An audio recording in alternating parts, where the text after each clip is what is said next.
Google is shutting down Google Plus after the tech giant exposed the data of up to 500,000 users.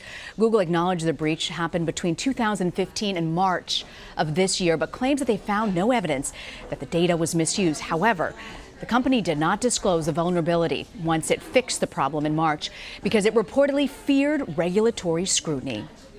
Connie Guglielmo is the editor-in-chief of CNET News and joins us now. So, Connie, first of all, what kind of information exactly has been exposed?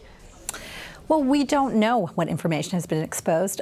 Google claims that nobody exploited the access they were able to get during that 3-year time period, but potentially it was users' names, their email addresses, some profile data they might have entered, including their date of birth, their circle of friends, and then some personal info like some photos and maybe your hobbies and other interests that you might have entered into your Google Plus profile. So what can you tell us about Google's decision not to disclose this breach? Well, the problem with Google not disclosing it at a time when there's heightened interest and people's concerns about privacy is telling in and of itself.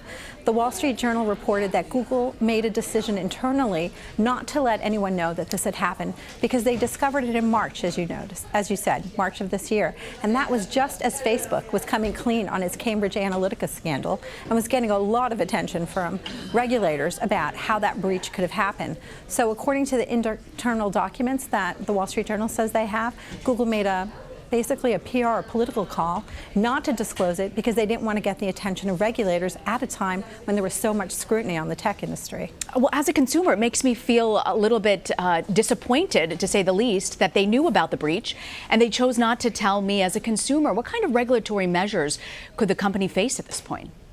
Well, they don't have any regulatory or legal obligation to let you know.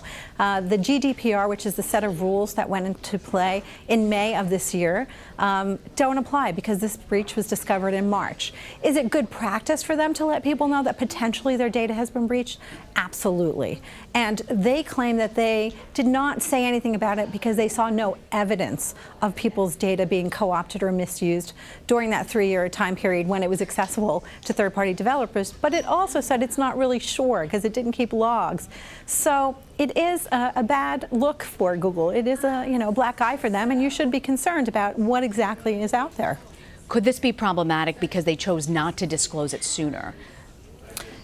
It could be problematic from the standpoint of the tech industry being under scrutiny these days about how they're handling these kinds of breaches. And as you know, regulators here in the United States have hauled up other companies, Facebook, Apple, Twitter. Google was a famous no-show. The CEO, Sundar Pichai, was an empty seat at a recent regulatory hearing. And now that will just bring even more scrutiny. Google wanted to sort of keep out of the fray, and actually it's put itself in the fray by failing to disclose this and taking the steps that people would have felt more comfortable with, at least showing good faith. They wanted to let people know what was going on. Yeah, I know. I think that's so important in this day and age.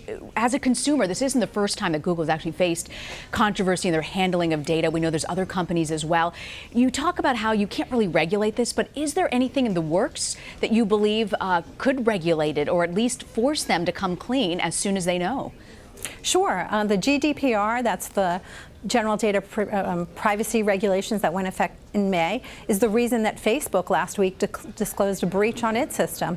Companies that know that their data has been co-opted have 72 hours to tell you that some of your private data might be out there and might be in the hands of bad actors. So now there is that set of rules. Here in the United States, we don't have federal legislation, but states are enacting legislation state by state. There has been discussion of doing something at the federal level. And again, this doesn't help Google and the tech companies who want to avoid that federal regulation by saying that they can handle it themselves. As a consumer, Connie, can we protect ourselves anyway?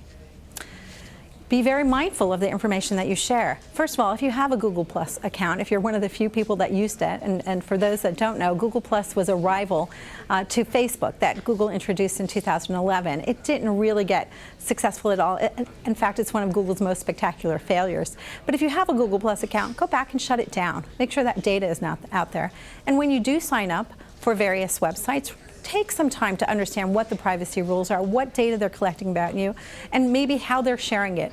This was a case of third parties getting access. So Google has said that it will start limiting even more which third parties get access to your data. That's exactly what Facebook did after Cambridge Analytica as well.